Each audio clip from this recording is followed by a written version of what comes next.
Baik, Assalamualaikum warahmatullahi wabarakatuh. Selamat pagi siswa kelas 12 IPA. Kita memasuki bab baru yaitu KD 4 tentang induksi elektromagnet. Pada KD ini kita akan mempelajari 4 materi, yaitu yang pertama adalah video ini tentang hukum Faraday. Lalu nanti materi kedua ada tentang hukum Lenz. Materi ketiga yaitu penerapan pada transformator. Dan yang materi keempat ada tentang induktansi pada solenoida. Kita mulai materi pertama yaitu tentang hukum Faraday. Di bab sebelumnya atau di KD 3 tentang medan magnet induksi, kita sudah mempelajari bahwa fenomena kelistrikan itu dapat menghasilkan kemagnetan. Jadi itu terbukti dari arus listrik yang mengalir pada kawat menghasilkan medan magnet di sekitarnya. Nah, pertanyaannya, bisakah fenomena ini dibalik? Nah, jadi kalau bab sebelumnya arus listrik menghasilkan medan magnet. Nah, bisakah dibalik medan magnet menghasilkan arus listrik, ya, atau fenomena kemagnetan menghasilkan fenomena kelistrikan. Nah, itulah bab induksi elektromagnet ini. Jadi di induksi elektromagnetik ini kita akan mempelajari fenomena kebalikan dari bab sebelumnya, yaitu fenomena bagaimana kemagnetan dapat menghasilkan kelistrikan. Ya, jadi nanti medan magnet yang akan memicu munculnya arus listrik induksi. Ya, kalau di sini induksinya arus listrik karena dipicu. Tapi kalau di bab sebelumnya induksinya adalah medan magnet. Nah, fenomena itu dijelaskan oleh Faraday, ya. Jadi hukum Faraday inilah yang akan menjelaskan fenomena kemagnetan menjadi kelistrikan. Oke, nah sebelumnya kita mempelajari terlebih dahulu bagaimana proses terjadinya kemagnetan menjadi kelistrikan. Nah, sebelum itu kita harus mengetahui dulu ada besaran yang namanya flux magnetik. Nah, inilah besaran yang berperan dalam proses terjadinya magnet menjadi listrik, atau kemagnetan menjadi fenomena kemagnetan menjadi fenomena listrik, ya. Nah, flux magnetik di sini kita akan mulai dengan sebuah magnet batang. Ya, kita tahu bahwa magnet batang ada kutub utara dan kutub selatan. Kita paham bahwa medan magnet yang dihasilkan adalah mengarah ke kiri kalau berdasarkan gambar ini karena keluar dari kutub utara. Ini vektor medan magnetnya B.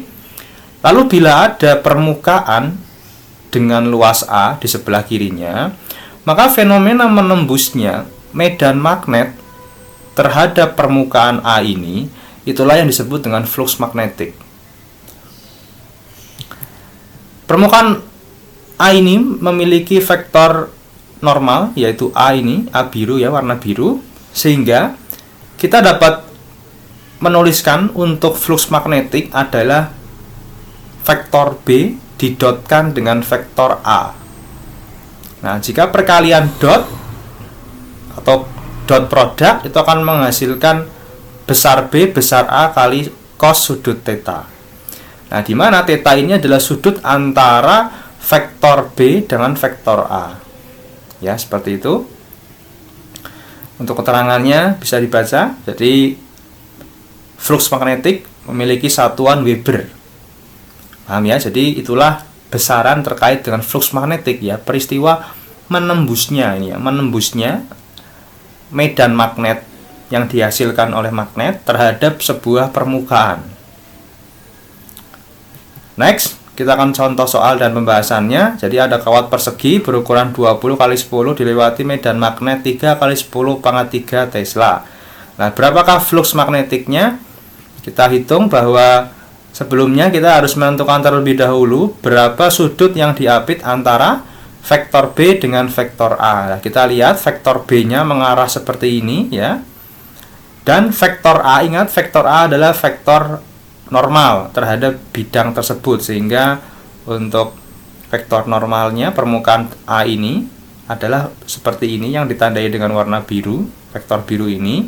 Nah, sehingga sudut 30 derajat ini itu bukan sudut theta, ya, tetapi theta-nya di sini itu adalah sudut antara vektor B dengan vektor A, yaitu 60 derajat, ya. Karena ini 90, ini 30, berarti ini 60. Nah, sehingga kita substitusi ke persamaan flux magnetik, kita dapatkan flux magnetik yang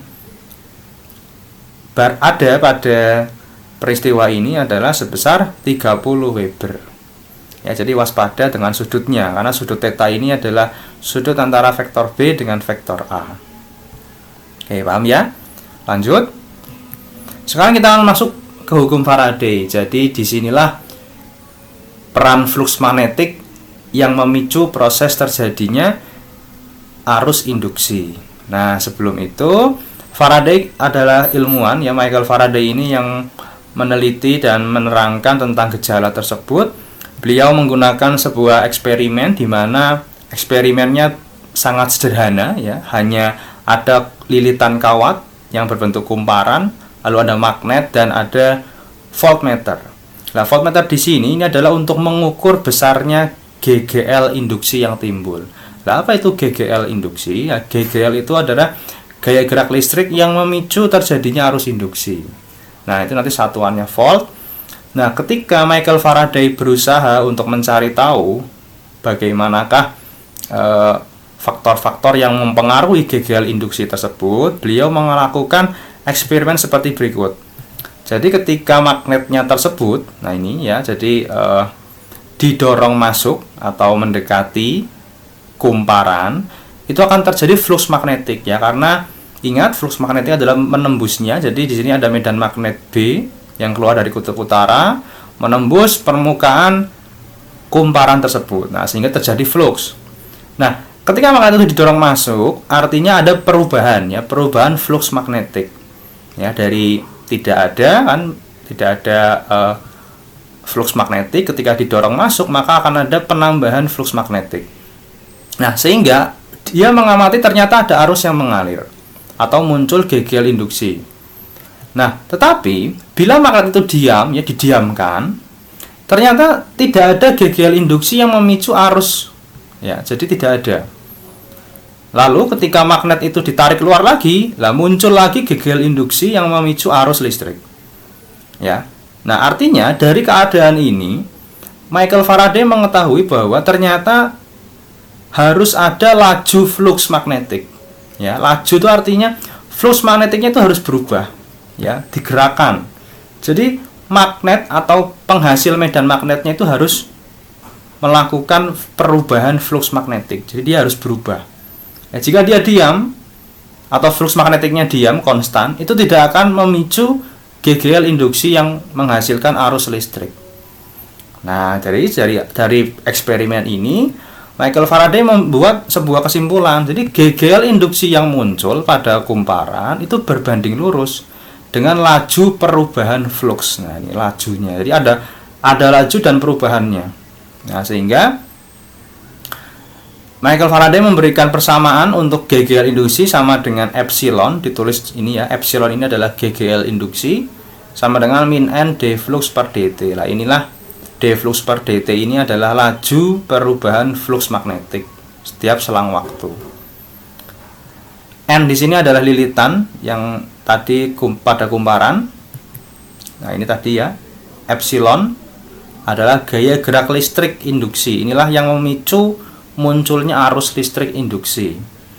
Nah, GGL ini dalam bahasa Inggris disebut electromotive force atau EMF. Kalau kalian baca literatur yang berbahasa Inggris tentang bab ini, kalian akan menemukan EMF, bukan GGL. Jadi GGL itu dalam bahasa Indonesia. Untuk GGL sendiri satuannya volt, lalu N jumlah lilitan, dan D flux per dt ini bisa saja ditulis dalam bentuk delta, ya. Kalau ini kan dalam bentuk fungsi turunan, kalau ini dalam bentuk delta. Jadi sama saja, perbedaannya hanya selang waktu yang dihasilkan. Jika dalam fungsi turunan maka selang waktunya sangat singkat sekali. Ini laju perubahan flux magnetik, satuannya Weber per second. Oke, paham ya? Next, kita akan berikan contohnya. Jadi ada flux magnetik yang melingkupi suatu kumparan. Nah, ini berubah, ya, berubahnya berarti berkurang. Nah, dari sini perubahan flux magnetik itu bisa berubah, bisa berkurang, tergantung arah medan magnetnya dan pergerakan magnetnya. Ini berubah dari 0,5 menjadi 0,1, ya, dalam waktu 5 detik. Nah, pertanyaannya berapa arus listrik yang mengalir, ini arus listrik induksi yang dihasilkan itu berapa. Kita dapat menuliskan yang diketahui, ada flux 1 atau flux awal sebesar 0,5 dan flux akhir 0,1. Nah, selanjutnya ditanya arus listrik induksi yang mengalir. Next, kita tahu bahwa perubahan flux yang terjadi ya, itu adalah 0,4 ya, tadi dari 0,5 ke 0,1. Berarti perubahannya adalah 0,4 ya. Nah, dengan persamaan hukum Faraday kita bisa dapatkan besar GGL induksi yang dihasilkan adalah 16 volt. Nah, pertanyaannya kenapa ada tanda negatif di sini? Itu tanda negatif menyatakan reaksi ya. Jadi ini nanti sebenarnya akan dijelaskan lebih detail di hukum Lenz di materi kedua. Nah, setelah kita dapat GGL induksinya 16 volt, kita dapat mencari arus listriknya dengan menggunakan I sama dengan epsilon dibagi R. Ini mirip dengan persamaan hukum Ohm ya, di mana mencari arus listrik berarti voltnya dibagi hambatan.